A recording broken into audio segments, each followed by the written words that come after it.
Hi, everybody. It's Gene Simmons, and you're not, and you're listening to the Potter Than Hell podcast with Steve, BC, BB, and Dylan. But you knew that, didn't you? Ladies and gentlemen, welcome to the Potter Than Hell podcast. This is your last stop on the crazy train of hard rock and heavy metal. So sit back, buckle in, and hang on. Here we go.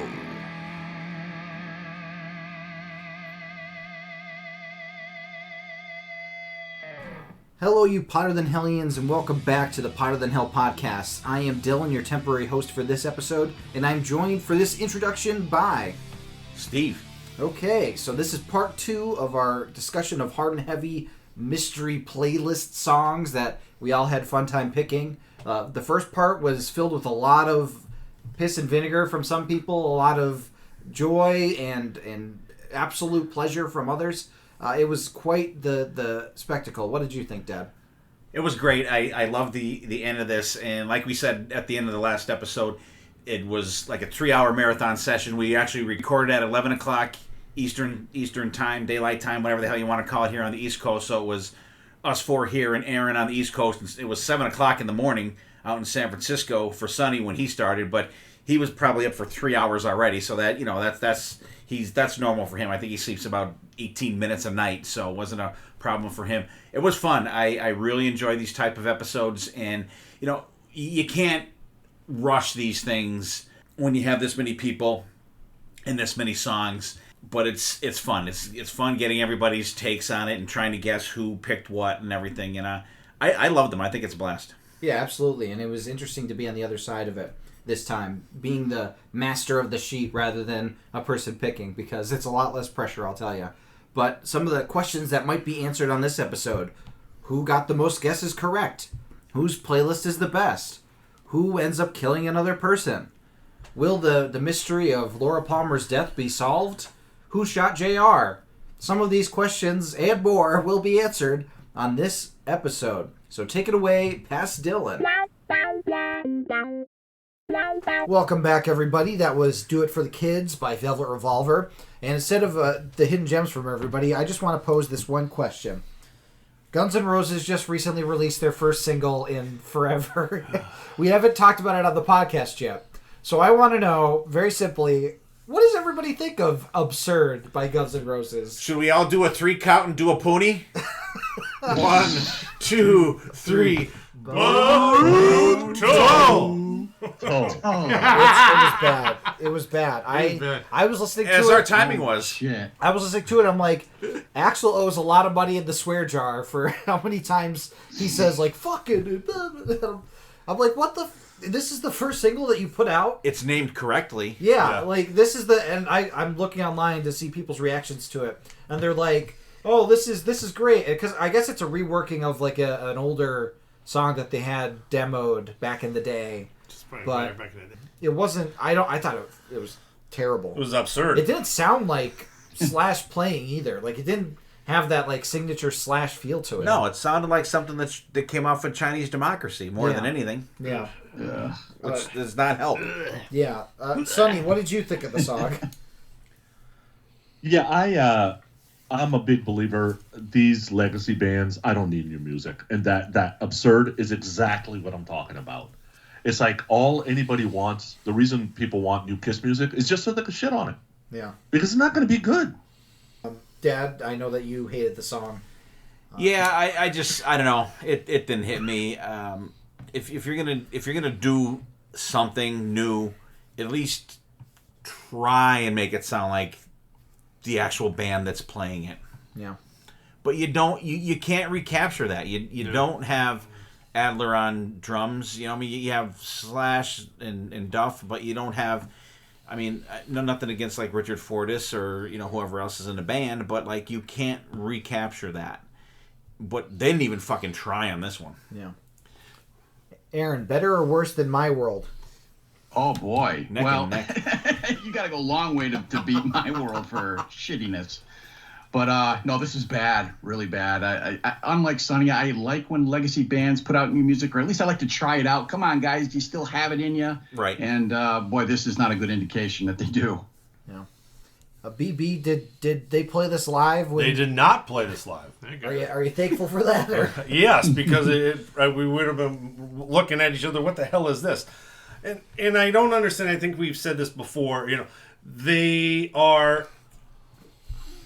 The Corona bullshit goes on. They don't do anything for a year and a half. You have a year and a half to do one kick-ass song, and you come up with this fucking shit turd. Mm-hmm. It's just unbelievable. Like, they actually released it because it's just absurd. And it's especially like ridiculous when you think about the fact that it wasn't like a fully original song that they made.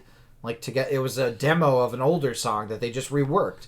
So it's not like they're jamming out and being like, hey, let's write a song. It's an older material. Well, Van Halen's last album, they got a good portion of an album out of doing that, but at least it sounded like them. Yeah, but they used older material that was from the 70s. Yeah, these guys used a song that was from Chinese Democracy. Well, Dizzy Reed wrote this song. Yeah. BC. That tells you all you need to know. Yeah. Exactly. Yep. What do you think, BC? First and foremost, I'm not down with Guns N' Roses anymore. I mean, great band they got playing. Don't get me wrong, great live band, but it's not Guns N' Roses. I don't care what anybody says. And in this song, it was painful, totally painful to listen to this song. I barely got through it. Well, it hasn't been Guns N' Roses since Tracy Guns left the band, right? No, but in all reality, it was, they're back together. No, they're not. I hate that. Sorry. 3 of them are back together. I mean, Dizzy Reed's been around for a while, too. I'll give him that. But, like, if you don't have at least Matt Sorum... No offense to keyboard players, but he's a fucking keyboard player.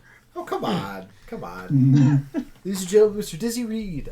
Well, thanks for... It just goes to show you how valuable Izzy was. Yeah. And how important he was to the classic sound. Yep. Where's Steven Izzy? Adler. Where's Izzy? Yeah. Well, thanks for participating in that, guys. I'm glad that we all got to vent our frustrations about how bad and how absurd the song Absurd by Guns N' Roses was. Let's get back into better songs. This next song for sure is a better song, I would say, by miles. March of the Saint by Armored Saint. Aaron guessed Steve, but everybody else guessed correctly that it was, in fact, BC. And this was an 11 o'clock pick for BC because I kept denying him picks because everybody else picked them. And then I'm like, why don't you have March of the Saint? Like, that's free. And he's like, okay, fine. We'll take Yeah, it. so technically, I don't think I even picked this. It's a Dylan pick. It was a Dylan It's a pick Dylan on pick a for me. BC list. Out of songs I would definitely back and listen to. It's so funny. You got to replace this. I give him nerves like, no, you got to replace this. Oh, you got to replace this too. I'm like, son of a bitch. And he goes, Armored Saint hasn't been picked. I'm like, ooh, okay. I mean, to me, this is just a great album, a great track. Has that intro build up, dun, dun, dun, and it kicks in that riff, which to me is iconic. It is just a straight ahead rocker after that. And you got John Bush. Dad, you're a fellow John Bush head here at the podcast. John Bush. It's a vital mistake to try to brawl with the fucking Brave, BC. Fucking love it. And I'm not a fan of intros. That is how you do an intro for a fucking kick-ass metal album. Absolutely love it. Good pick. Dylan. Thank you. BB, what did you think? Yeah, good building song. Great guitar work. Vocals are fantastic. We're all Armored Saint fans here, and as we should be, because I think this song kicks ass. Sonny, are you an Armored Saint fan here? I am not. John Bush can sing. The riff is great. But that vocal melody is somewhere between Dungeons and Dragons and Warhammer Warrior fighting lyrics. Like, they're bad. And, like, really bad. And I am a vocal melody guy, and if I can't get that into my ear, I can't listen to the song. And, this song is not savable.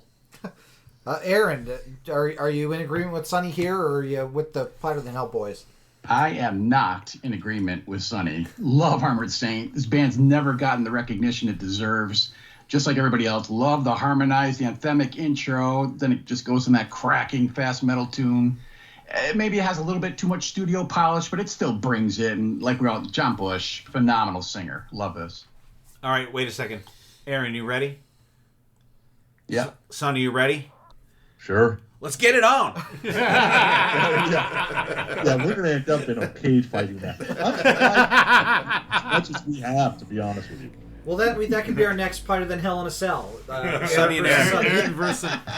In this corner. Okay, so we go from one singer of Anthrax to another singer of Anthrax. An actual Anthrax song with Medusa by Anthrax off of their second album, produced by our good friend of the podcast, Carl Kennedy. Everybody guessed that it was me, but it was not. I would have picked it had Aaron not picked it first. So, Aaron, why did you pick Anthrax with Medusa? This is one of my favorite tracks from my favorite Anthrax album. That riff is just insistent. It won't let me go. The chorus, you already did it, Dylan. Medusa makes me do it every time it comes around. I'm a huge Anthrax fan, and the early stuff just kicks so much ass. All right, Sonny, let's go. Yeah, go ahead, Sonny. Say your piece on Anthrax. I can tolerate one Anthrax song, period, and this one is not it. I don't like anything else about Anthrax. For some strange reason, I've seen these guys live 5 or 6 times because it kept opening for bands I wanted to see, and I don't know why it kept going for the opener. I get it, they're like more metal at this point than thrash, but the song's just not good. What's the one Anthrax song you like? Let me guess. Indians. That's Okay. it. Oh, That's a good I one. thought you were going to say Only. No. Dad, I like the live version of this better, but I still do love this song. What do you think? I like it. I don't mind it. It's Anthrax. It's not bad. BB, the resident Joey Belladonna version of Anthrax fan here. What do you think? Yeah, great pick. Production on this album is fantastic. That's a surprise pick of the night, day, whatever you want to call this. I would have never thought Aaron picked Anthrax, but very surprising, very good pick, and good job. I like it. I like it a lot. And BB, I know you like John Bush better, but you got to give it up for Joey Belladonna's pipes here. BC every time. It's because I just finished talking to him. It's just gonna. Yes, I mean, I like Joey Belladonna. Don't get me wrong, but I think the John Bush stuff was strong too. I mean, I love this album. This is one of when it came out. He picked it up, and yeah, they're a little bit more straightforward rock in this compared to Trash, but just an overall great album. Mm-hmm. Great album cover. Yeah, we go from one great album to another great album. Off of Deep Purple's Perfect Strangers album, Nobody's Home. I think you could have picked any song from this album, personally. But Nobody's Home was picked. And Aaron guessed that it was Sonny that picked it. Sonny guessed that it was me that picked it. BB guessed that it was Aaron that picked it. And only BC got it correct with Steve. So why'd you pick Nobody's Home instead of Knocking at Your Back Door or Perfect Strangers or... Well, I wanted to go a little deeper in the album. Hungry Days. I want to go a little deeper in the album. It's the Mark III, Mark II version of Deep Purple's reunion album, if you want to call it that. I think it's great. I love the keyboards in it. It's got a cool it's got fucking cowbell. You gotta fucking love it. I think it's just a fantastic like deeper track for this album. I didn't want like you said, I could have played Perfect Strangers or Knocking on Your Back Door, but I actually like this song better. Or the best song on the album, Hungry Days. Hungry Days is good. I love that riff. BB, what do you think of Nobody's Home? Yeah, you got the keyboard and you got guitar. It's right up my alley. Like Steve said, it's that songs that you almost kind of forget because there's so many, more popular ones than this one on it. It's a nice deep track from Deep Purple. BC? This is the Deep Purple that I love this kind of Deep Purple. I mean, there's tons of Deep Purple out there, but I really get into this Deep Purple. Just the drum starting, instantly grabs you. Good pick. Sonny, this is another band that I don't think I've heard you comment on. What do you think? Reason you haven't heard me comment on it is I don't know that much Deep Purple. I know some of the Coverdale stuff, but I haven't really listened to a lot of Deep Purple, and there's a lot of it to listen to. I think Ian sounds great here. I think the music's great. I like the chorus better than the verses. Something's missing in this song. I can't quite pinpoint what it is.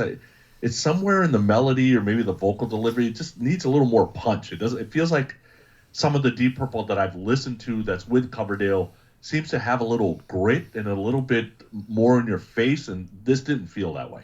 Aaron, you a fan of the Perfect Strangers album? I am. Yeah, the Legends return. The Mark II lineup, right? Reunites. It was a big deal at the time, too. I remember this. A good pick, Steve. This is a good album track. It features that combination. John Lord's keyboards, Richie Blackmore's guitar. It sets these guys apart. The classic sound, it's still there. They proved they still had it. It was cool while it lasted. Very good. Okay, next song from Great White, On Your Knees. Looks like Aaron guessed BB, Steve guessed BC, but the Killer Bees got it correct with Sonny. So, Sonny, why'd you pick Great White, On Your Knees? I'm a big Great White fan. I know others are too that are on this podcast. This is more metal Great White, good party music. I like the song. Most of the album, is like I said, more metal. I'm glad they kind of got more melodic and maybe a little more even bluesy in the mid to late 80s. This is a great song, but Gonna Drive My Love Inside You probably would not fly today. But they still play it live. It's a great song. BB, would you agree that it's a great song? I agree 100% because I actually tried to pick the same exact song. So, Mr. Pooni... And that's why I send in my songs first, BB. I'm always first. Now, I love old Great White. It's just that young, heavy sound that they have with this song. It's the Great White that I like, and it's a great sound that they had. Aaron, did this song bite you like Great White sometimes does? This is a band I sometimes forget about. And Sonny, your review with the album review crew on the Shout It Out Loud podcast, that reminded me, oh yeah, I really dig these guys. And I love the earlier straight metal stuff like this, as well as the bluesier stuff they'd get into later on. So yeah, this is just a straightforward rockin' tune. I dig it. Nice. Dad, I know you like some Jack Russell. Yeah, actually, I was able to pick this up on vinyl last year. I got it for like $7 or something. I was like, "Holy fuck!" Great pickup. And I do like their first couple things were like more hard rock than when they got into the bluesy stuff. I like them both, but I like the song. It's got a good hard rocking thing, and I had BC pegged for this one all the way. But good pick, Sonny. Actually, a surprising harder rock pick for Sonny. BC. I agree. I knew Sonny's a Great White guy, and I didn't think he would be picking one of these songs, but hey, you got to go for the surprise factor, which he does. I love it. I mean, to me, Jack sounds excellent. Jack is Great White. I don't care what anybody says. I love the song, solid riff, got that sleazy feel to it, lyrically and guitar-wise, but great pick.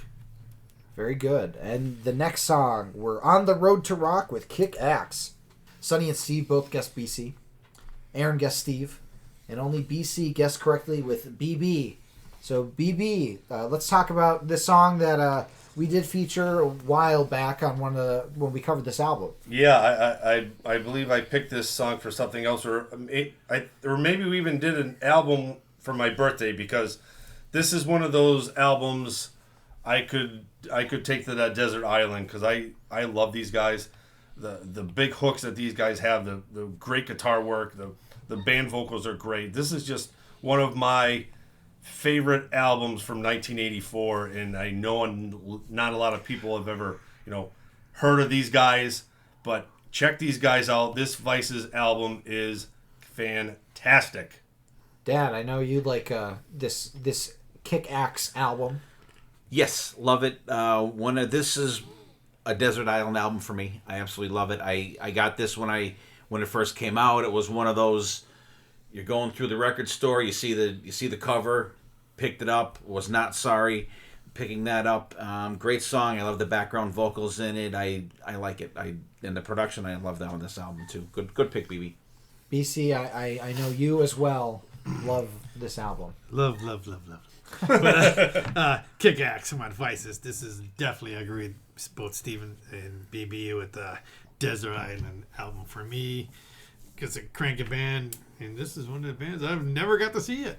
No, unfortunately. But there's not a bad tune on this album. Great pick.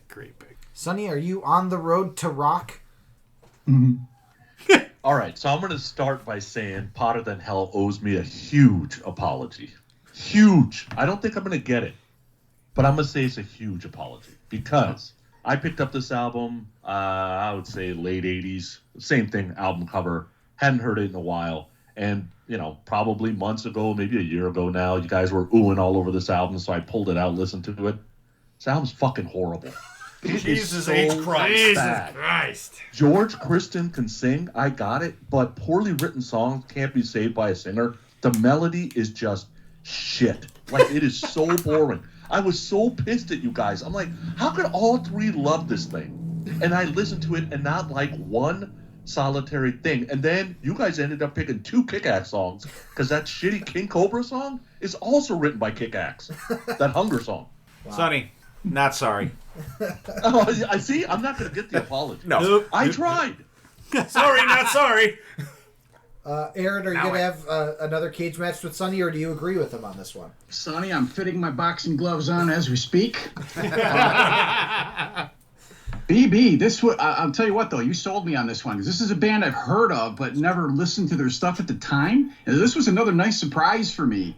Right. I like the chugging riffs, the bluesy solo, the big soaring gang vocal chorus. I was impressed with this. I do need to look further into these guys. You know what? I'll send you mine. We're gonna have to get Aaron on the show more often and get some other guy not on so much. So we go from some Kick-Axe to Crocus. It's not your love, it's not my love, it's our love. Aaron guessed BB. BB guessed Steve, but BC and Steve both got it correct. It was Sonny. So Sonny, why did you pick Crocus Our Love? Well, our buddies Dave and Chris at the Digital Kill the Radio Star, they just did something on Crocus. They're a little rough on them, by the way. I get it, Crocus isn't for everybody, but I'm surprised this song has not been covered more, because it is an outstanding, memorable chorus. Like, Mark sounds amazing on this song. I'm not the biggest Crocus fan. There's probably maybe 15 or 20 songs that I like, but this is one of those songs I really like.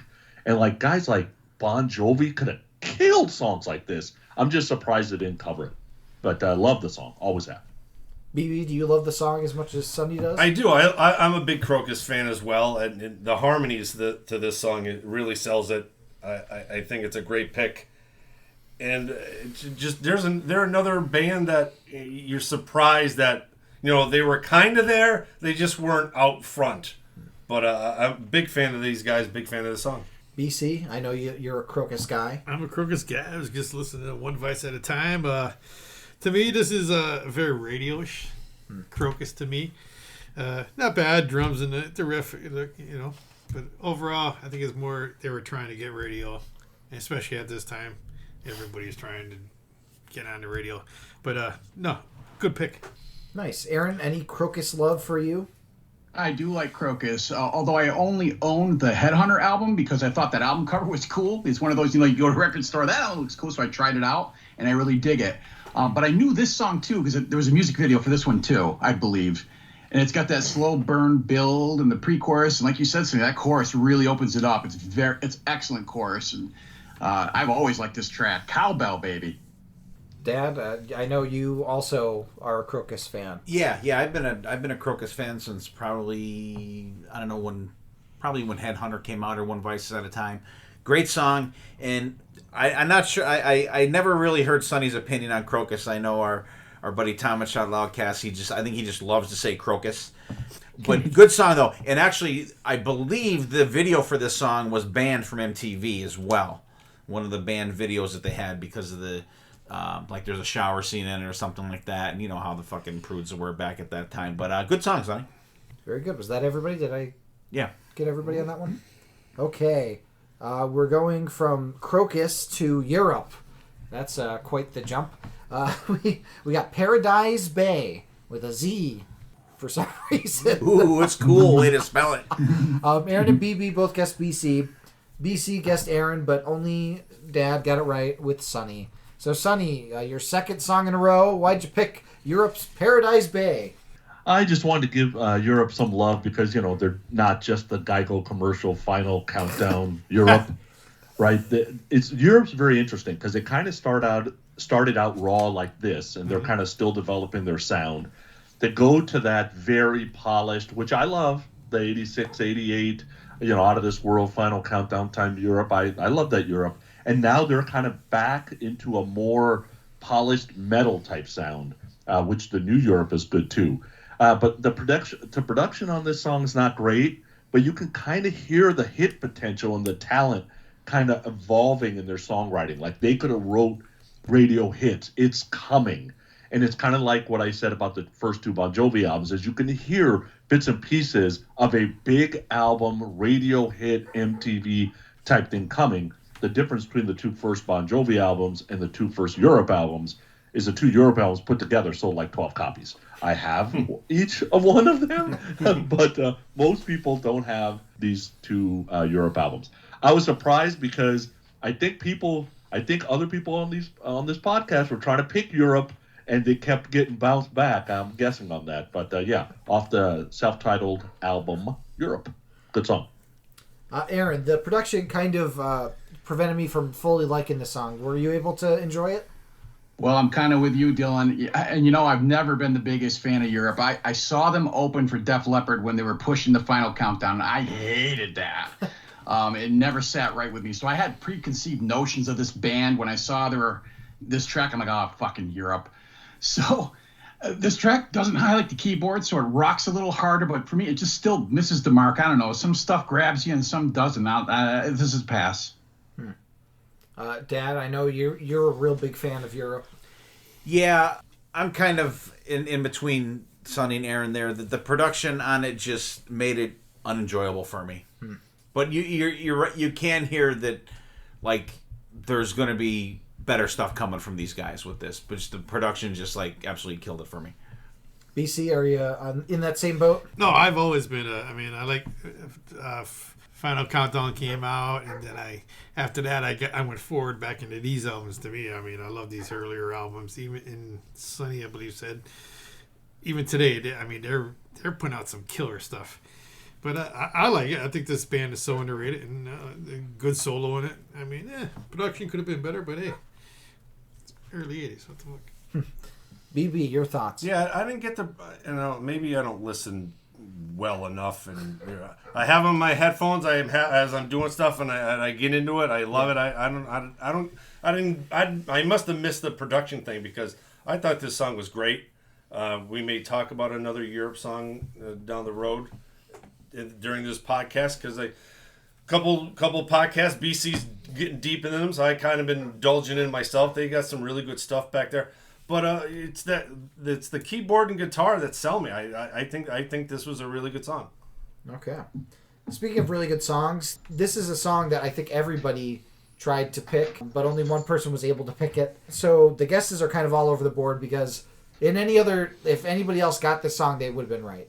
Aaron guessed BB, BC and Steve guessed Aaron, BB guessed Steve, but it was actually Sonny who was able to get Queen of the Reich by Queensryche as his pick. Sonny, everybody was kind of jealous of you getting that pick. So why'd you pick it?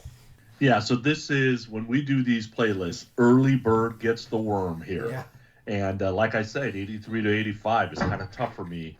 I am a Queensryche fan. I am more of a Todd La Torre fan than I am a Jeff Tate fan. That is just how it is. But Jeff did start out with them, right? So I can tolerate Jeff's voice in spurts. He can be very opera. I give him the credit because it kind of fits the music a little bit. But I do like Empire. I like the little less opera, more metal Queensryche, and Queen of the Reich kind of feels a little more raw. There's hints of this rawness later on in Queensryche world, but they really lose it after Empire. Like, they lose all the rawness after that. So I've heard Todd La Torre do the song. Dude, he absolutely kills the vocal on this song. Great early Queensryche song. BC, I know you love Queensryche. I love Queensryche. Love. This is just, I tried to pick this song, but Early Bird got it. I just love the opening scream into it with the drums behind it and into the riff. And I agree with Sonny. The new guy, Todd, he kills the early Queensryche sounds. But I always be a Jeff guy. Aaron, are you more of a Todd La Torre guy or a Jeff Tate? Well, I don't really know the Todd La Torre, the later Queensryche stuff, but oh yeah, I love this. The early Queensryche sounded a lot like Judas Priest to me, And I followed this band right through its 80s evolution because they kept evolving and changing their sound. I think Sonny said he stopped at Empire. I stopped it Here in the Now Frontier. That's when I got off the train. But this was a great introduction to them. Tight riffing, dual guitar solos, and hello, Jeff Tate. What a voice. I'm all about this. BB, are you also all about this? I am 100%. Just like everybody else here tried to pick this song. We all tried to pick it for a reason. It's just classic, iconic Queensryche with their sound. It's just great, great stuff. Good pick. And Dad. Queen of the Rock. Love it. First, I've told him many times, first time I heard this was on Metal Shop, the only show with teeth. And I've never looked back since then. Awesome pick, Sonny. Okay. We're going from Queensryche to Kicks. That is quite the the shift there. But with Restless Blood. So not Cold Blood. It's Restless Blood, guys. The blood's restless. It's not cold. Nobody got it right. Nobody got this correct. Aaron and Sonny both guessed me. The Killer Bees, yet again, guessed each other. But it was, in fact, Steve who had Restless Blood.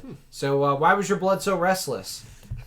I like this song from the Cool Kids album. I've always been a Kicks fan. I've been with them since the Cool Kids album because they opened up for Ace the first time I ever saw them, and it was on the Cool Kids one. And Restless Blood is a good rocker from that one. It's got love Steve Whiteman, one of the greatest, most I won't say underrated frontmen. I will say non-rated frontmen out there in rock, still playing today. Guy still sounds fantastic. I think he weighs like fucking 18 pounds, I think. But he always puts on a good show, and I think this is a good deep track that they'll bust out once in a while, but you don't get to see it very often live. Okay. BC? Oh, my God. I love this tune. And every time I hear it, it takes me back to the West Side Theater in Scranton when they opened up for Ace Frehley. Just a straight-ahead rocker, and I think this whole album, Steve Whitman sounds phenomenal. And like you said, he's not underrated. He's just not rated, and I don't know why, because he's such a entertaining frontman. And he hasn't lost a step even to this day. And on the Monsters of Rock cruise, when he said, when you come up to him, don't say hi, Steve. They said he wanted you to say, hey, fucker. BB, would you want to say hey, fucker after listening to this song? I would say, hey, fucker, this is a pretty good song. But I probably one of the bands I've seen the most, and I wish they would. I don't remember them doing this song, but this is a great deep cut from this album. The album is fantastic, but this song is a testament to that. They're another band that just super tight. They didn't get enough love, and really, really, really good song. Good pick. Another super deep pick that's on this list. And I picked it for my buddy Joe Casero. Big Kicks fan. Joe. So, Aaron, are you a big Kicks fan? Okay, this is another band I know about. I saw them open, I think it was for Motley Crue, but for some reason I never took the time to check them out.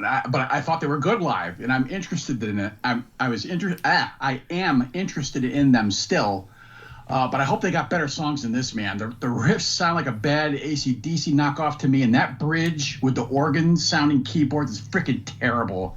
This track is not going to win me over with this band. Sonny, did it win you over? I gotta do hey, hey, hey, song's okay, and no, no, no, I won't listen to it again. Like this, there's a reason why Kicks gets no love, is because they're hit and miss. And guys, I get it. You've seen them live a ton of times. I've seen them live a ton of times. That is blinding. There's some missing stuff on the songwriting here. Because even my favorite album, Hotwire, is not great all the way through. Like, Kicks is hit and miss, and it's hard to throw an album on and love it the whole way through unless you've seen them live. But that can't be the only thing that sells a songwriting to me. So, yeah, this wasn't great to me. Okay. So we go from Restless Blood to Restless and Wild by Accept. This was one that only one person got correct again. Both Aaron and Sonny guessed BB. BB guessed Steve. But Steve was the only one that guessed it correct. It was BC. So BC, why'd you pick some Accept, the first Accept song of the night? Why did I not pick it? I mean, back in the early 80s to mid 80s, I mean, Accept was always the, they hit the balls to the wall. But there's so much more Accept from this time era that is just so cranky, especially this album. I mean, to me, it's just such a classic driving riff and sound with Uno and all those guys. I mean, the standout backing vocals, which is a trademark to Accept. I don't know, how can you not pick a song from the 80s from these guys? Okay. And we saw them, and they played the song, and it's even better than the 80s. Dad, would you agree that the song is great? It has the patented background vocals from Accept that I have come to love, and I love it. Except I know Pooni's going to hate this one because I know he's not a fan of these guys, but I love these guys. I saw them for a show that they played since November of 2019 last month. I talked to Phil and Christopher and Martin last week at the Rockin' Pod, and I talked to them about the show. They loved it. I loved it, and I have undying love for Accept. Love it, especially now that you got half the band is Americans. Fucking love it. Aaron, did this song make you restless and wild? Oh, yeah. Accept kicks all kinds of ass. Now, it took me a bit to get used to Udo's voice. I mean, for Accept in general. It was jarring for me at first, but once that clicked with me, this band is a model of consistency. They still are to this day. I mean, they're like the masters of traditional heavy metal. And this title track comes off the Breakthrough album, right? And Wolf Hoffman's an underrated metal guitarist as far as I'm concerned. This is great stuff. Sonny, is this too metal for you? This song is awesome. For 21 seconds until Udo starts. We knew there was a catch. Udo is fucking horrible. Yes, they're a model of consistent shit. That's what it is. I sent you guys a clip of all the times Udo wasn't singing. This song is awesome instrumental if you cut Udo out. And this was not the worst song on this list, is what's amazing me. Wow. BB, do you have thoughts on that? Or No, I think this is a great song. This is a great pick. The guitar and drum work on the song is amazing, and I can't believe I got this one wrong. Bastard. It was a coin toss. We're gonna go into a territory that's more along Sonny's liking. We're going to separate ways. Thank God. Separate ways, worlds apart by Journey. He might have the Halo effect here. BC guessed it was Sonny. Both Sonny and Steve guessed it was me, which was a good guess. But you guys always forget that I was the last person to pick it. But BB didn't because he guessed it right. It was Aaron that picked Journey. So why'd you pick Separate Ways, other than the fact that it's awesome? Holy shit, I thought I plugged in the neon sign again. Me, guys, the hit. It's the hit. Which I probably should have picked a deeper track. It's a hit, but Journey could rock out when they wanted to also. And even though it's got a heavy keyboard presence, Neil Sean's guitar still crunches. Steve Perry's got an urgency in the vocals that drives this track. Great chorus. It's one of Journey's better, heavier hits. I've always loved this. I wasn't sure if this was going to be like kind of out of format, but I felt it was rocking enough that I could include it. Oh yeah, the kick in with the guitar right after that keyboard intro is just such a like. That's very heavy. Sonny, is this more your speed? Definitely more my speed, and I think it shows that when you have a bunch of rock fans just like we are in a room together, you have the folks that are on the Accept Crocus side. You've got the folks that are on the can't even say crew, probably more like Europe, Sammy Hagar side, and there's a piece where it connects, where everybody gets happy. And I think Journey's there, I think Motley Crue's there, I think Kiss is there, sometimes Rat's there. Man, this is simply just a great song. Steve Perry's the man, and fucking Udo should just stop singing. Like, listen to Steve Perry and say, I can never do this again, should have never started, period. Apples and oranges, come on. Then you should never eat apples. BB, you got this. I thought Udo was the oranges. Yeah. Got this guess right. What'd you think of the song? It's a great song. I teeter every once in a while with Journey. I like them. I don't like them. I like them. I don't like them. It's just I have to be in the mood for Journey. But this is a great song, no doubt. Steve Perry's vocals are just mind blowing. This whole album, but it was a good pick. And Dad, I know you were probably thinking of how much I love the song. Yeah, I definitely thought this was a Dylan pick, but Aaron, awesome pick. Undeniable, great song. Another terrible music video for this song. And Jonathan Cain with his air keyboards. I love the air keyboards. Oh my God, please. They're at the docks. Great song, though. I love it. You can't deny this song. Hits are hits for a reason, and this is a great example of that. BC, a good hit in your eyes? Yes, great hit, great album.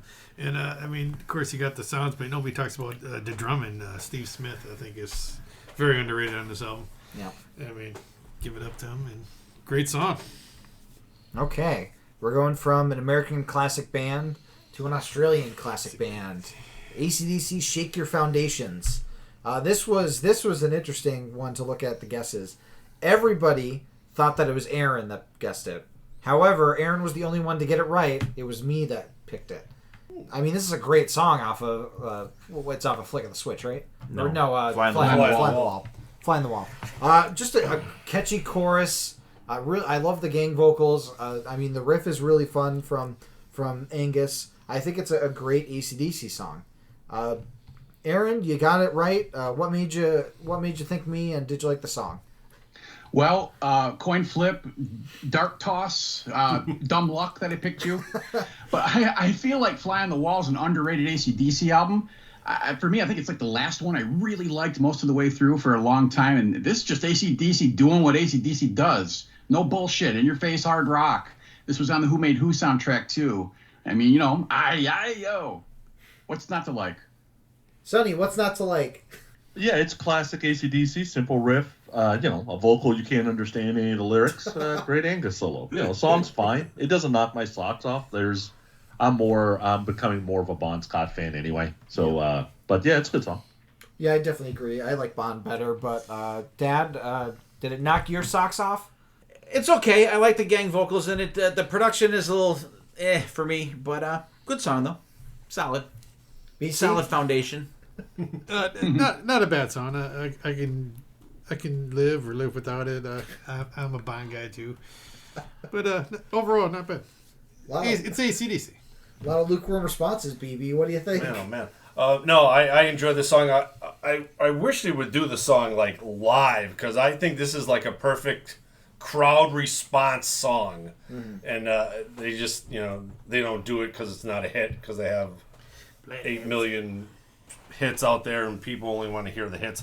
But like I said, this would be awesome to do live with crowd response with the I think that'd be great. But no, I think it's a good pick. I would like to let it be known too that if anybody has any doubts, I am a Bond guy too. Yeah, as you should be.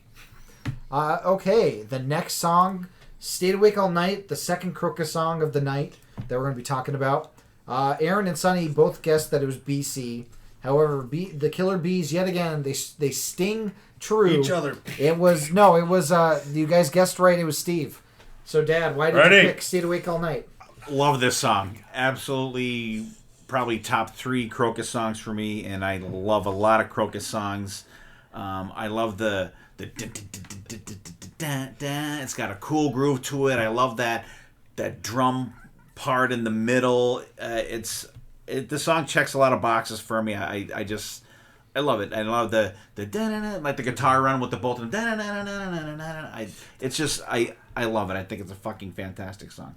BC, the other person that everybody thought associated with Crocus, what'd you think? I love this tune. I mean, especially live, this song just rips.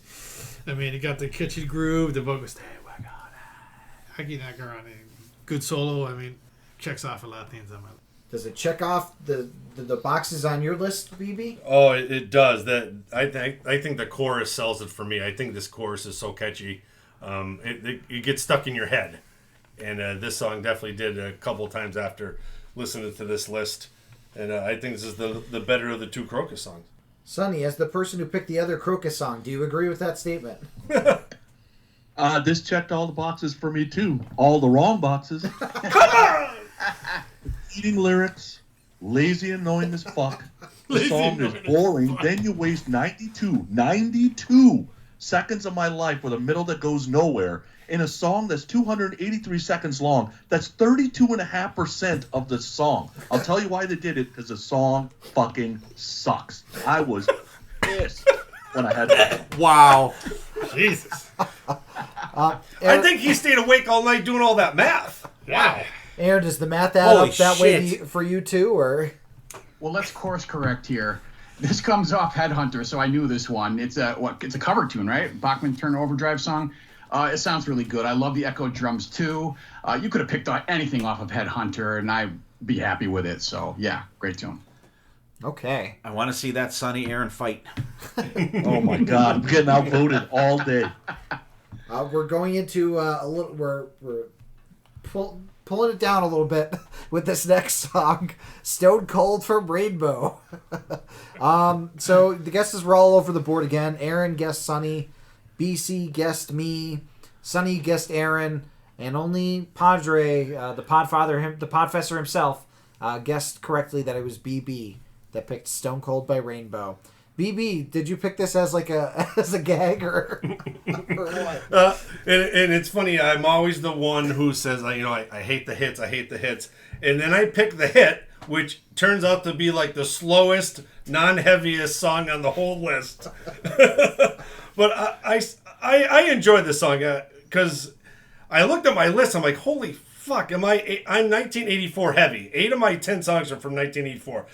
So by this time, I got to find at least something from 1982. So Straight Between the Eyes from Rainbow, and it's almost like Aaron and Steve said before. And I have in my notes, this was that album that you pick up, you're like, wow, this is such a cool album cover. You got the guitar neck going right between straight between the eyes of the guy on the album cover. But yeah, my buddy's brother had this, and we played this record quite a bit in 1982, 1983, 1984 back in the day. But I just think Joey Lynn Turner's vocals are really, really good in this song. The softer guitar sound for me is fantastic. Richie Blackmore really sells this song. Not only Richie, another underrated guitar player, I think, and the way this soft guitar playing he does in this song is really, really good. So I'm ready for the abuse of my soft side of Stone Cold. And it's not Steve Austin, BC. You've been talking about your John 3:16. Austin 3:16 says I just whooped your ass. Dad, what do you think of this song? Despite that there's nothing hard or heavy about this fucking song, if anybody was going to pick something that didn't go with it besides me, I think it would be BB. Yes. And, God, you could have picked like Death Alley Driver. But see, and it's funny when Dylan said pick hard and heavy songs, I'm like, when the fuck did we say that? Like our Stones It's the heavy? name of the text group. It's the name of the text group. I know, but I didn't. I'm thinking it's more like the jukebox picking. I fucked up. But anyway, I don't mind it. I like Joel Lynn Turner's vocals on this. It's good. Not bad. Like it wouldn't be my pick off that album, but it's Rainbow. I actually like all the eras of Rainbow, whether it's Dio or Joel Lynn Turner or Graham Bonnet. I like them all, and this song's good. Aaron, I'm more of a Dio Rainbow guy. I don't know about you. Yeah, me too. I have all the Dio Rainbow albums, and that's it. I love those albums to death. But everybody knows this song, right? BB, you can borrow my neon sign for it. It's got plenty of radio play back in the day, but it's got a cool boost in intensity though, from the verses to the choruses, and the chorus is catchy as flypaper, So, and it's still got Richie Blackmore, even though he's going commercial. So I dig this. I should take the time to check out the rest of the Rainbow catalog, though. Sonny, what did you think of Stone Cold? I love the song. I think Joel Lynn Turner sounds great, and I was going to pick something off this album, but it's not from 1983 to 1985. Why are we allowing it? Oh, really? And that's funny. I even have it written down my notes in 1982. Disqualified. That Who's one. the watcher here? That one went right past me. Because I'm an idiot, Sonny. That's why. Okay, that was my bad. My bad. BC, I love it when he would do the Stone Cold Stunner on Vince McMahon. What did you love? This song is not bad. It's not a heavy song. It's not a rocking song. It's not a soft song. But it's a mid tempo. It's enjoyable. I'd never turn this song off. Okay. Maybe it was like The last day of 1982? No? Nope. March 82 single came Oh! out. Album came out June 82. March. Okay, that was my bad. I apologize. Oops. See, I'm the gonna have to problem was turn to that my I was podcast card for the week. Send it back. the Send problem. it back disqualified. The problem was that I was so looking out for my dad to be cheating that I didn't think that the others would. That BB snuck it. Yeah. I snuck it in on the lightest song on the fucking list. I'll be more vigilant next time. All Vigilant. right, I had to leave the room. Did Sonny like this song or not like this song? He thought it was good, but Okay. then he called it out They for called it not out being. for being 1982. Yeah. So, next song, everybody get out your windshield wipers for your eyes because Tears Are Falling by Kiss. Wait for the. Let's go by. Okay. Looks like Sonny and Steve guessed BB. BC guessed Sonny, but BB guessed correctly with Aaron. So, Aaron, did you like that scene when Paul was doing the wipers with his fingers over his eyes? Is that what made you pick the song? Oh yeah, wasn't that cute? This is the only song on the list where I deliberately thought everybody knows Sonny Pooni Loves Asylum. So I thought I was just going to try to sneak this in here. I was shocked that it actually went through. And I guess it's another semi-hit, right? Neon Sign, Bing, and it's good. This isn't my favorite track on Asylum, but of course the Bruce Kulick solo is awesome. So yeah, I thought maybe this was too obvious, but this was the one where I was trying to fool you. I don't know. Sonny, I know you're a fan of this album. What do you think of the big song off of it? Yeah, fan of the album. Bruce, great solo. It's not my favorite song on that album. Actually, it's fifth for me. So I picked BB because I figured he was throwing in everything last minute and he just landed on Kiss because he had to. That was Burn Bitch Burn. BB, what did you think of Tears Are Falling? Good song, maybe a little tire factor being a big Kiss fan. That ballady 80s Kiss kind of, meh for me. But it's a good song. It's just my preference of Kiss at that time. BC, does this song have you crying? No, I mean it's I don't know. It doesn't really do too much for me. I mean, I like the solo on it. I think it's fatigue factor maybe for 80s Kiss. But not a bad pick. Dad, would you want to hear Paul sing this nowadays? Ooh. Fuck no. And I have heard him sing it these days. And the answer is sure? still fuck no. Well, Sure it was him? well, at some point it was, I think. Fatigue factor as well. But Bruce gets the award for the song. I think his solo is fucking fantastic in it. As per usual, Bruce Kulick Saves the day. Saves the day. Okay, now we're going from one popular band in the 70s to a band in the 80s that was popular with Motley Crue's 10 Seconds to Love. Looks like BB guessed Sonny, BC guessed BB, Sonny guessed Aaron, and only Aaron and Steve got it correct. It was me. Love this song. I love how the song just starts like right into it. It's very like it starts with we're getting Vince singing right off the bat, and like you don't really get the intro. It's like we skipped the intro and went right to the first verse and then right into the chorus. I just love that. And the riff is so simple but catchy, and I love the chorus and it's just such a good Motley Crue song. I love this album in general. I could have picked anything from this album, but I wanted to go with 10 Seconds to Love. BC, I know you also love Shout at the Devil. What do you think? Great album, great song. I mean, like you said, the guitar riff to me is just so raw. I mean, Vince could still somewhat sing back then, and the solo Mick Mars, come on. I mean, like you said, you could pick anything off this album. Yeah, great pick. Dad, what do you think? You guessed correctly. Sleazy Crew, I know you're a huge fan of this song. Love Sleazy Crew. Shout the Devil, kick ass. BB. Yeah, another good pick. Mick is fantastic on this song. They're just so young, that this early Crew stuff is just so heavy. That Shout the Devil album is great. It's a very good pick. Sonny, do you have any love for this era of Motley Crue? Oh, yeah. This is Raw Crew, right? This is before Keeping Eyes on Money and She's Going Down and all that crap. I'm not the biggest Vince voice fan, but I will tell you he owes his entire life to Nikki Sixx because he's the only guy that can make that shitty singer sound good. Aaron, what are your thoughts on 10 Seconds to Love? Yeah, fan favorite track. Crew always has it in the set list, so it's kind of achieved classic status, right? And that Mick Mars guitar tone, boy, I wish he could have bottled it off this album and used it for forevermore. Vince does a good job with the vocals, like we've all been saying. I dig it. It's not a favorite track of mine, but "Shout at the Devil" is my favorite Motley album. So you could pick anything off it, and it gets a thumbs up for me. Exactly. Next song, we're hitting all the classic bands here. We got Judas Priest from Defenders of the Faith. Is this off of? Yep. The Sentinel. So Sonny and Steve guessed Aaron. BB guessed Steve, but BC and Aaron got it correct. It was me that picked the Sentinel. This song is so fucking heavy. I love it. I think the first time that it really caught my ear was, I want to say, was it Machine Head that did a cover of it? But somebody did a cover of it, and it really brought out how good the song is to me. And then I went back to listen to the Judas Priest version. It just kicks ass. Rob's vocals get so high up in that when he's singing the title of the song, and I just love the guitar work on it, and just the "Condemned to Hell" is just so fun, and it's just a classic off of a great album. Sonny, do you like this Judas Priest? Yeah, this is classic Priest. It was Machine Head. That was the first time I think I heard the song. Yeah. It was Machine Head doing it. I think that bands thought that if they just get two guitar players and a little grit, they'd be Maiden or Priest too, and they were wrong.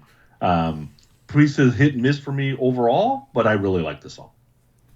Aaron, do you love Defenders of the Faith, this album? I'm going to sum up my thoughts on this song and this band with the following 6 words. Fuck yeah, this is the shit. Very succinct. Love it. Yeah. Nice. BB, do you like this song? Yeah, Halford's voice is spot on at this time. I think they're on all cylinders. Great stuff. Great song. Great album. Very good pick. Dad, I know you're a fan of this album. 5 words for me. All-time favorite Priest song. Yeah. Nice. MBC.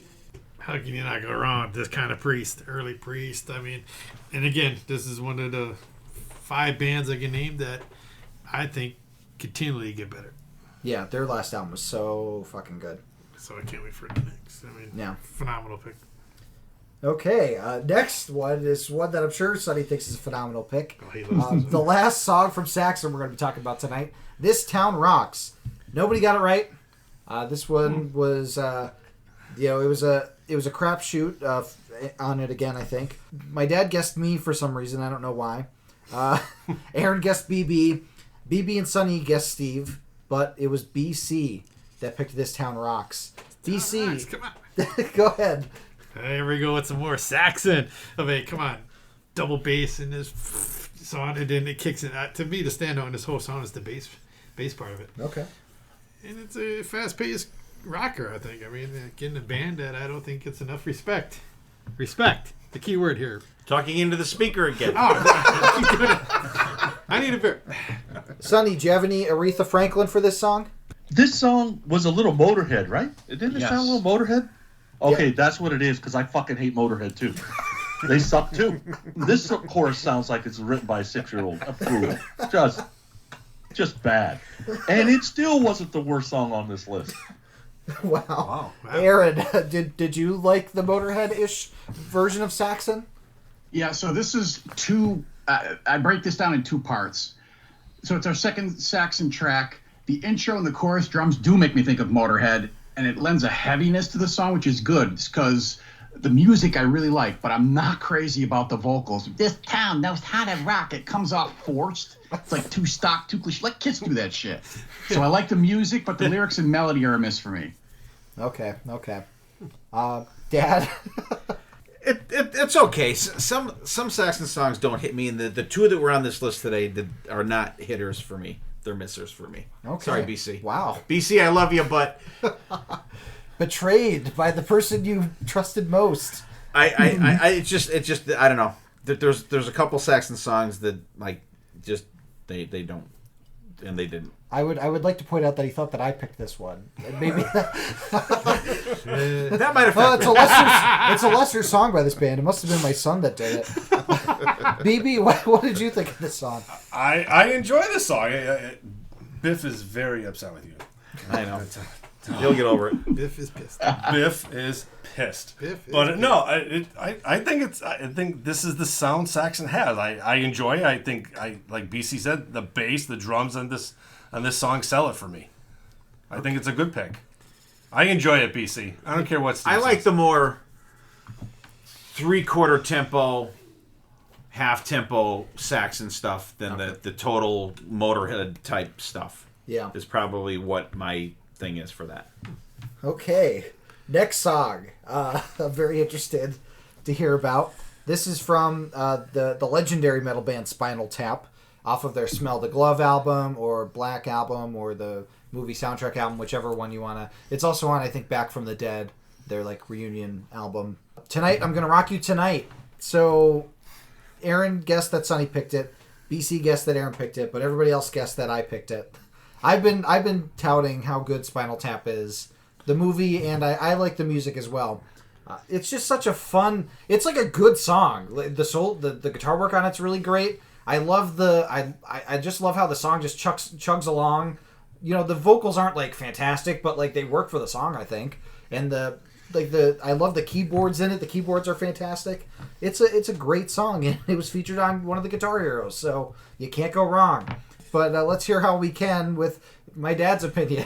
Yes, you can go wrong. Yep, there it is. Not a fan, and I still haven't seen the movie, which this does not make me want to The fucking movie's watch so it even good. more. You never saw the movie? Just never saw the Hello, movie. Cleveland. I've never seen the movie either. No. I cannot believe you haven't seen the movie. Yeah, Come I'm on, not. Come on. So this doesn't make me want to watch it either. Chuck McGill's in it. You and I are the only two on the planet who have not seen it. Okay, BB. Well, what'd you think of the song? Well, when I saw it, I'm like, oh, god damn it, fucking Spinal Tap. Jesus fucking Christ.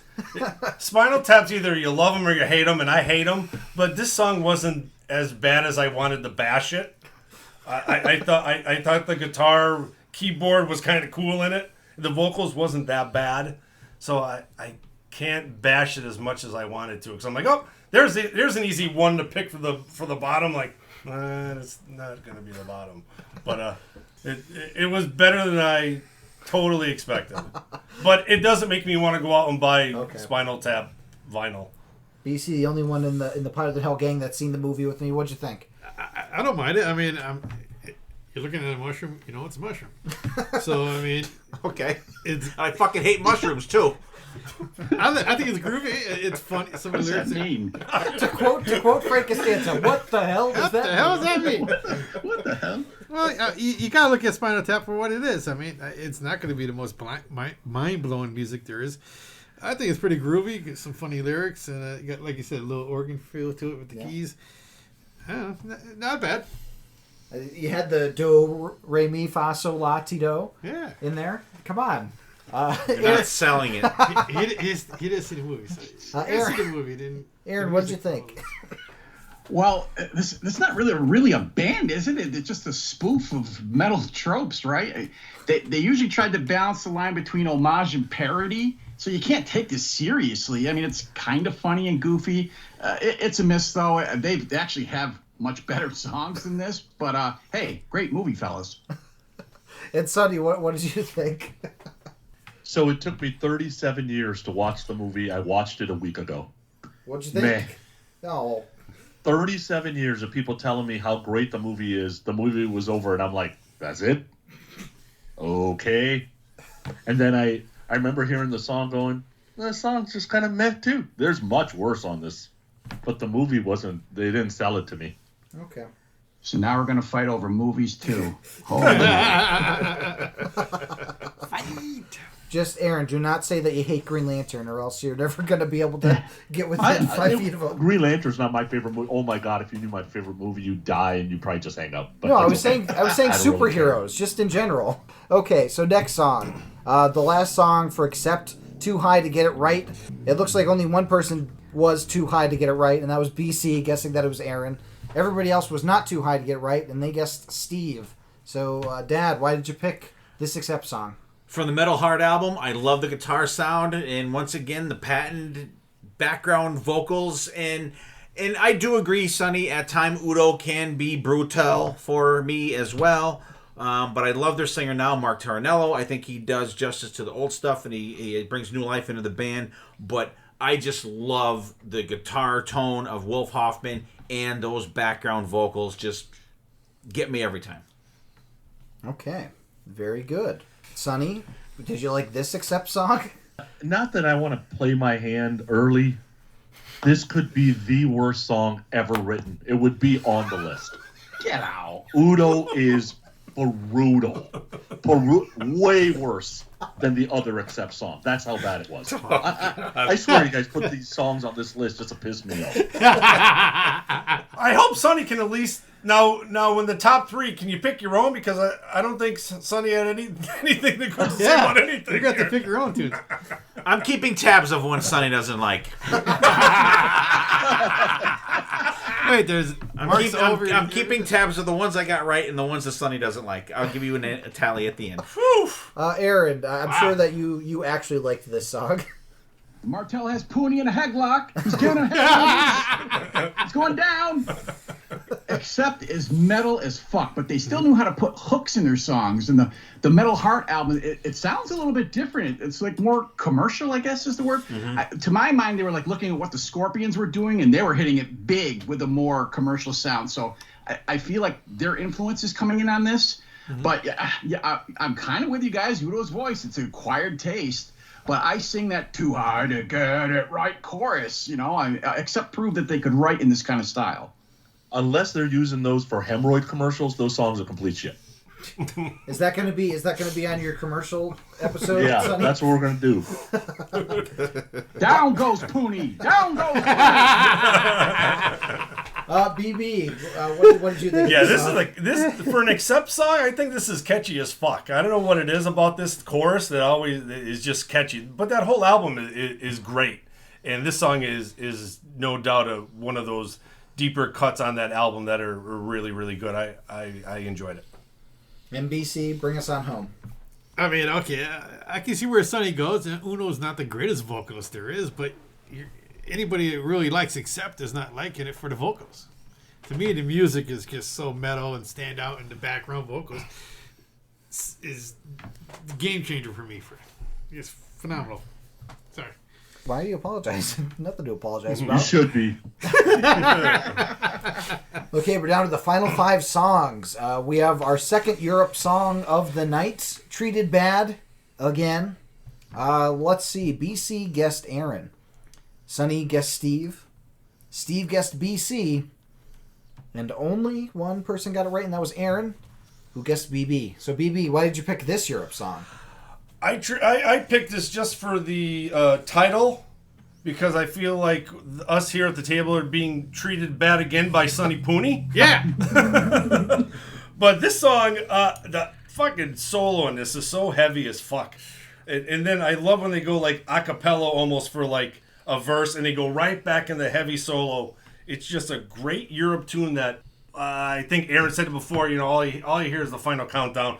Please go beyond fucking the final countdown and check out some of this Europe stuff, because it is really, really good. Mm-hmm. And this solo in this song for Mindless is fucking sick. Bananas, BC. Okay, BC, what did you think of this Europe song? I'm on board with the older Europe before the final countdown. Like I said, I have your guitar solo, and more underrated vocals.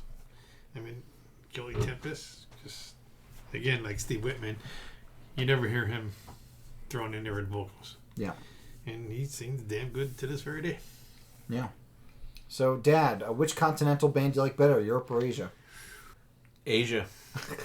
Did you like this Europe song though? I did. And I'm not really familiar with the stuff. I'm not really totally familiar with a ton of Europe to begin with.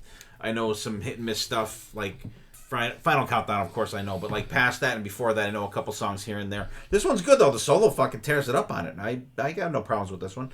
Production is still not there yet, but it's getting there. Aaron, did you like this Europe song? More Europe, featuring more guitar than keyboards, which I guess is good. And this time Joey Tempest is singing with a growl that makes him sound more like a pussycat than a tiger, though. I'm coming to the conclusion that Europe just isn't for me. Something's just lacking that I can't put my finger on. Next. Sonny, having picked the other Europe song, do you like this one?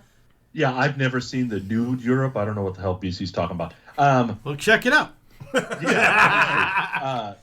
Just like the other song, it has hints of what Europe's about to become. And now I should have picked BB because the guitar solo is very Vinnie Vincent. Right? Yes! I'm like, why is he being Vinnie all of a sudden? Yeah, but this Right? is It's a actually good pretty song. good. I like the song, but I'm like, oh, I should have thought, oh, okay, that's probably BB. Okay, the next song, this was, if you know the podcast, this was a pretty easy one to guess. Twisted Little Sister from Savatage. Not Twisted Sister, Twisted Little Oh, Sister. the little sister. The little sister. And not Sweet Little Sister. Not Sweet Little Sister from Skid Row. Only Sonny guessed incorrectly and guessed Steve, which was a good guess as well, because he's the only other person who likes Savatage as much as the person who actually picked it, BC. So, BC, why did you pick Twisted Little Sister by Savatage? I picked it just because of Savatage. I think they're such an underrated band. I mean, I don't know how they weren't bigger back in the day. I mean, their earlier albums, I think, suffer from production. If they were produced a little bit better or different, like a different tone to them, I think it would have been better than what they were. But they finally got it right, I think, on Gutter Ballet. But, I mean, this is a great song. Twisted Little Sister has that grinding riffs, and the Chris Oliva guitar solos. I think rest his soul, he was so underrated back in the day. No, again, well, yeah, and all these other people are.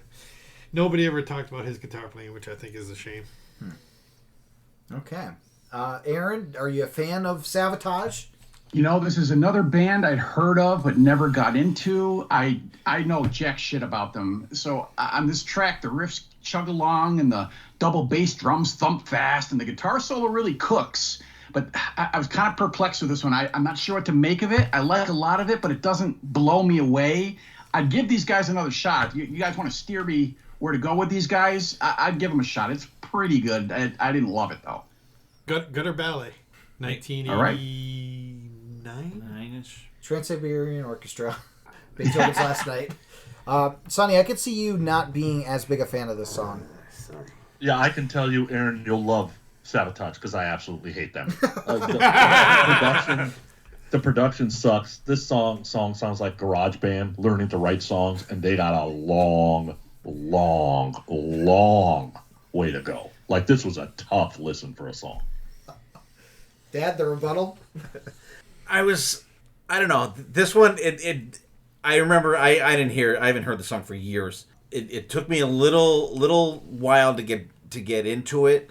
Production is a big problem on this for me, but once it gets to the solo, the solo is really, really ripping, and the fucking bass behind it and during the solo is the saving grace of this one for me. Okay. BB, did you have any love for this one?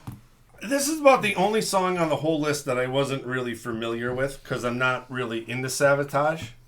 And I have to maybe think about getting into them a little bit more because the song was all right.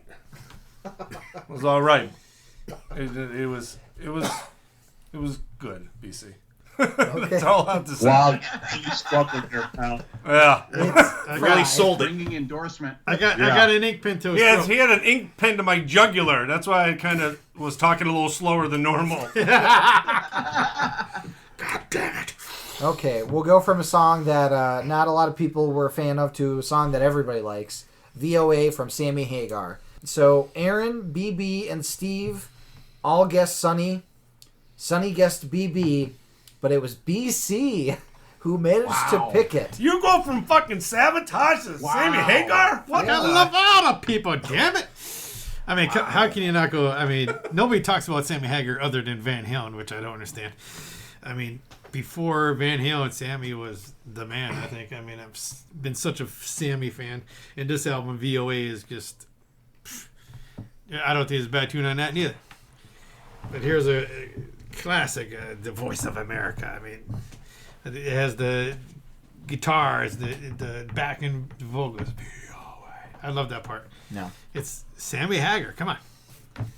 How can BB help me out here? Come on. No, definitely 100%. Sammy Hagar kicks ass vocally. You know, he's also somewhat of a little underrated rhythm guitar player. And I think this is a great pick, BC. A lot better than that other shit you tried to pull before. You redeemed yourself, all right? Dad, Sammy fan? I am. Solo Sammy, absolutely. I like it. Good. I have the album myself. I picked this up when it came out, and it's good. I haven't listened to the whole album in a while, but there's not a lot of skippers on there, and I like it. Sonny, everybody thought it was you, the Sammy guy. That's because this is Desert Island for me. Whole album's awesome, riff's great, anthemic song. I'm telling you, if I Can't Drive 55 doesn't hit it big, this would be the song that we've been talking about that was the hit. Mm-hmm. This is a great song. Aaron, are you going to continue the Sammy love here? Okay, so Sammy Hagar, I like some of his stuff. I like some of the Van Hagar stuff. This song, I like the "We Don't Like It" pre-chorus. The guitar solo is decent, but man, I don't like the annoying keyboard trill in it and the dumbest fuck Cold War lyrics where Sammy threatens the Soviet Union and the Middle East with rock. Sammy was the king of lazy, stupid lyric writing. So, get it gone. Oh, shit. Fight! Sammy, Aaron is not a fan of Sammy trying to pull a Rocky IV.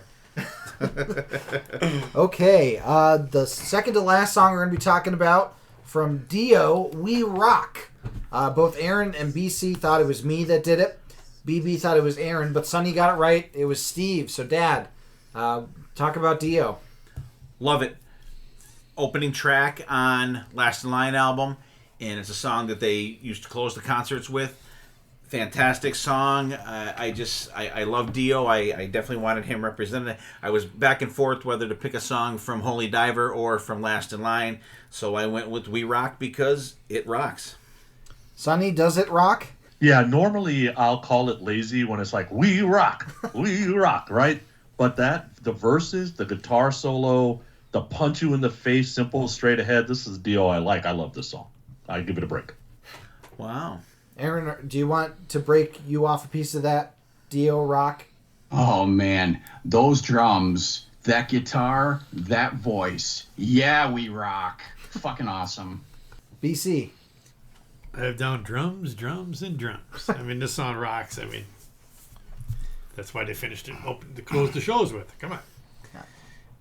BB, bring it on home. Dio. There you go. What else can be said? Last in Line. Okay, and the last song we're going to be talking about from Wasp, Wild Child. So, it's funny because two people, Aaron and BB, guessed Sonny. Two people guessed BB, and that was BC and Sonny. And only Steve, my father, got it right that it was me. You didn't think I'd pick a Wasp song. That was my curveball. Because I'm not a big fan of... I'm not as big a fan of Blackie's. Strike three. I swung at that. I swung at that one too. Blackie's vocals, are kind of hit and miss for me. But this is a good song. I think it's a really catchy one. It has a very 50s-ish chorus for some reason to me. It reminds me of one of these songs that The Who does for some reason, back in the day. I don't know why. It's just I love that I want you. It's kind of a really catchy sing-along chorus that I really enjoy. And of course the guitar playing's fantastic on it, and drumming is great. So it's a good song from Wasp for me. Dad, I know you're a big Wasp fan. Yeah, from The Last Command, great song. Just very, very melodic for Wasp, and also in their fun Wasp period, not the serious political Wasp period that you get from Headless Children on, till you get to Eldorado, and then it goes back to that. But fun Wasp song, I like it. BB? Yeah, big, humongous fan of Blackie's vocals. Chris Holmes tears it up on this. It's iconic Wasp, and this is a great pick. And I'm a little disappointed in myself that I did not pick Wasp. So, very good, Mr. Dylan Wright. Thank you. BC, what do you think? Big curveball. Curveball. I never saw this. But, no, great pick. I mean, come on. It was a great album. I mean, the band was firing all cylinders back then. But, just great. Nice. I can remember buying this album. It's such a different era back then. Yeah. I'll go on forever about that.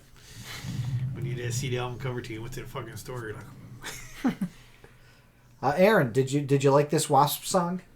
Oh, I love me some early Wasp. The dirty, nasty, ballsy. This song kind of set a template that they'd return to now and again with like the drawn out chorus and the vocals. You were kind of mentioning that, Dylan. But I always thought Blackie Lawless had an underrated metal voice. I mean, holy shit. I think his voice is awesome. And he sounds as menacing and sleazy as a rapist. I always dug this one. Sonny, are you going to bash with Aaron one last time, or are you going to agree with him to end the list? No, unfortunately, I have to agree with him. I love Blackie. His voice is just quintessential rock and metal to me in my head. This song's written so well, it's super catchy. I wish the production was a little crunchier, to be honest with you, but I'm with Righty. I love the fun Wasp. I don't like the political Wasp. Yeah, makes a lot of sense. So, now that we've have all the guesses out of the way, I'm gonna go over who did the best guessing. So I basically did it out of 40 because good for you if you could guess your own songs. Like, come on. Which some of you wouldn't be able to. Some of you would have got that wrong, so you're lucky that I did it. Steve was 9 out of 10. Only one person got above 50%, so only one person got over half right. In last place, with 27%, 11 guesses out of 40 correct, was Sonny Hollywood Pooni. Woohoo! Because all the songs that he hated, he thought I fucking picked. That's right. 57 songs, Steve picked them all. We actually have a tie for the next position. Both people got 14 out of 40 correct at 35%. So it's a virtual tie. Aaron and BB. All right. Thank you. Thank you. So you guys are tied for third. And All then, right, I get a participation ribbon. And I'm third. Should I say the winner or should I say the second place before the winner? What's the? Ooh, I would say the second. Second place. Okay, so second place with a very good 37%, 15 out of 40 correct, was BC, leaving Steve ready at 55% correct. 22 out of 40 he got. Wow. So, nice. Which I mean makes if he didn't get the most right, because he literally listens to all these podcasts and he's friends with all of us. Like, if he did not do the best, something would have been wrong. Because like he knows everybody in this chat. Like I do. Well, and actually, I would have did better if a couple of my coin flips went the other way. Yeah, exactly. So good job guessing, guys. Except Sonny, you did not do as well as everybody else. But I think next thing we're gonna do to kind of close the thing out is talk about our 3 best and 3 worst of the night. I'll start it off since I can do that since I'm the host. My top songs of the night, I have to go "Burnin' for Love" by Bon Jovi from Sonny. That was like the first time I had heard that song, and I really love how the keyboards and the guitars like go together at that beginning part. It's just such a good, catchy song that I wasn't prepared to like as much as I did. My number 2 is absolutely. I'm sorry, Sonny. I'm gonna probably get some hate from you on this one. "On the Road to Rock" by Kick Axe. It's just a catchy song. This was the song that got me into this album because I didn't like the first half of the album, and then this kind of opens up the second half, and I loved it from then on. And then probably my favorite song of the night is "Separate Ways" from Journey, Aaron's pick. It's just a classic. This is a song I'll jam to like every now and then. Just put it on and get myself pumped up from it.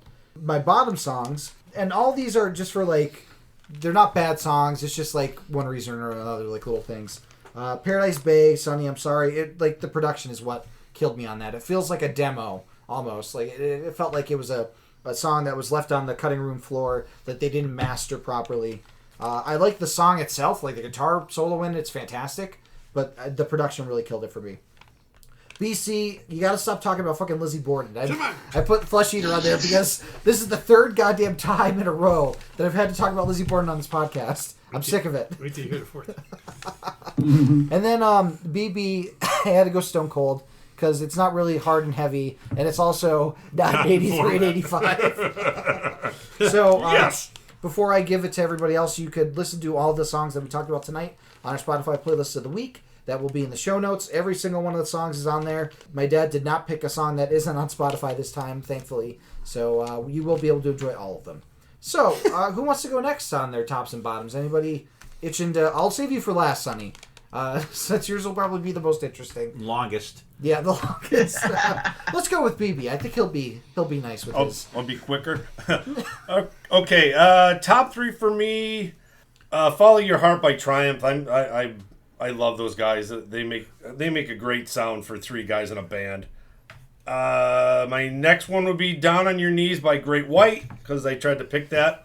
And my favorite one is Lightning Strikes Again by Dokken. It's just heavy rockin' young Dokken to a T. Heavy rockin' young Dokken. Yeah. Wait a second, that's 3 out of 3 for me. Are you kidding me? Did you pick the Hurricane song too? No. Oh, I should have. See, I have the Hurricane song there, and I scribbled it out. I put Triumph. God damn it! BC picked Hurricane. Then my bottom 3 are Burning for Love, Bon Jovi. I'm just not really into them guys. Tears Are Falling by Kiss, only because of the mere factor of I hear it a lot. And then sorry BC, but Twisted Little Sister by Sabotage gets my shittiest song, sir. Call your wife, tell her goodbye. Okay, BC. I don't know how he's missing. He only had to walk a block to get home. Go ahead, BC. There's so many to pick from. I'm going to go with Queen's Reich, Queen of the Reich. Sonny's pick. Cranking song. 2, Kick-Axe, On the Road to Rock. Fucking phenomenal song, band. And finish up with Aerosmith, Let the Music Do the Talking. Yes. Those are my tops. Now, bottoms, there are really no songs that were bottom for bad reasons. Just something had to be the bottom 3 in my list. So I'm just going to go with ZZ Top, Give Me All Your Lovin'. AC/DC with Shake Your Foundation, and follow it up with Kiss, Tears Are Falling. Not because they're bad songs, just something had to be on the bottom. Okay. Dad, what do you got to say? Okay, my top 3. Number 1, absolutely Metallica, Creeping Death. Yeah. Fucking love that song. It is fantastic, from the best Metallica album ever. Number 2, Ozzy, Bark at the Moon. That's a good one. Total, never a skipper, just love it. One of maybe 3 or 4 songs from the Bark at the Moon album. There's some brutal fucking songs on there, but that's a never skipper. I don't care if it's Zach playing it or Joe Holmes or Jakey Lee playing it. It's always a great fucking song. And I gotta go number 3 with Dokken, Lightning Strikes Again, because that was so good. I thought I fucking picked it. Great song, love it. Great finish to the Tooth and Nail album. Absolutely fantastic pick. My bottom 3, number 1 has got to be that Spinal Tap song. It is fucking terrible. And I'm sorry, BC, but I have a tie for 2 and 3 are the 2 Saxon songs. And it hurts me to say that. It does. It hurts me deep inside to say that, as they're both stabbing me with their pens next to me here. But and there's a couple other ones too. The production kind of got me. But I'll you know what? I'll lay off them. But those 3 are my, like I said, I'm not a huge like some people like they don't like fast Kiss. Like I don't like the totally fast Saxon for the most part. There's some that I like, but those 2 aren't it. Okay. Aaron, let's hear your top and bottom, and also plug your podcast. Okay. So my top 3, well, first I want to say this playlist, I really enjoyed this playlist in general. There was no track on here I outright despise, could not listen to at all. So my 3 favorites are just 3, I don't know, I could pick a lot of them. One is a classic one, Metallica, Creeping Death, classic. Another one is a song that I didn't know, but I should. I mean, it's a band I love. Twisted Sister, Kill or Be Killed. And then one was just a complete shock to me how much I liked it. Autograph, Deep End. My 3 least favorites, and again, I actually really didn't hate these songs. They just were the ones that just, Europe, Paradise Bay, Spinal Tap, Tonight, or whatever that fucking song is. And then Sammy Hagar's song VOA. There are many tracks off that album I like a lot more than that one. And the podcast is Ridiculous Rock Record Reviews. It's a bi-weekly podcast where each episode we do a track-by-track review of a rock album, and we cover everything from soft rock to death metal. We've been around 4 years now. I'm the host, got a stable of regular co-hosts who kind of rotate in and out and join me. Steve, you've been on the podcast a couple of times. Sonny, you've been on it. We're on all the podcasting platforms, Facebook, Twitter, Instagram, so we're easy to find. And thanks so much for having me on, guys. This was a lot of fun. I kind of like wedged my way into this. I said to Steve, boy, I really like those playlist podcasts. I wish I could do it with you. So I'm really grateful that you stuck me in on this. I had a blast. Yeah, thanks for coming, Aaron. It's always a great time to have you on the podcast.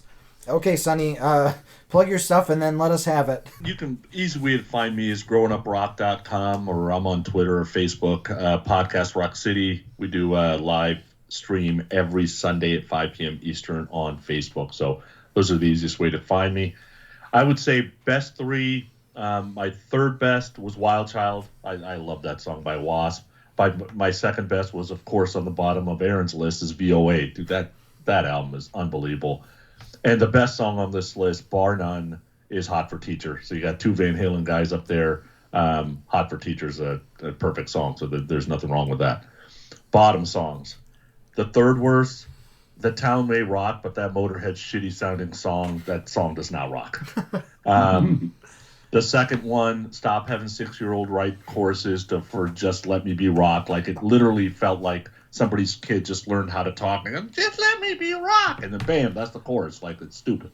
And then the contender for one of the worst songs ever made, Too High to Get It Right, because you must have to be high to even listen to that damn song. That was brutal. And they're bringing in the stretcher for Pooni.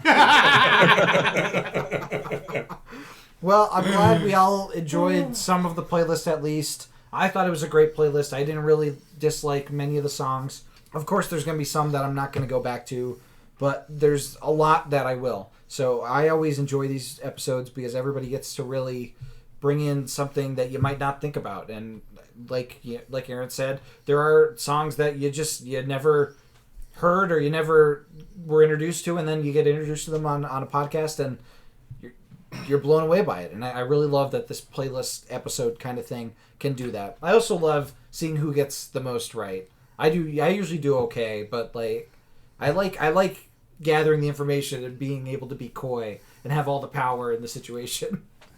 But you control information. Yeah. You control the mail. You control But this was a really great episode. I want to thank our guests Sonny Pooni and Aaron Martel for coming on. It's always a pleasure to have them on. They have such great insights, though sometimes opinions may be wrong on certain things. It's always fun to have that give or take, and it's not just a love fest. I love when we disagree on things. That's what makes the world as good as it is, and what makes music as good as it is that everybody has a different taste and a different thing to enjoy. So I want to thank everybody for listening. If you have any songs that you would have liked to have on the playlist from 1983 to 1985, don't pick any 1982s. Yeah, they're already taken.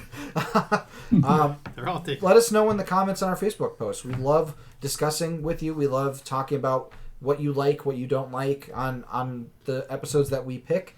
And we love hearing your thoughts. So thank you for listening. Be sure to like and listen to Growing Up Rock Podcast and Podcast Rock City and Ridiculous Rock Record Reviews and all the podcasts that we are a part of, or guest on, or co-host on. We're all over the place, and so are our guests. So be sure to look for them. I'm sure you'll find them in any podcast.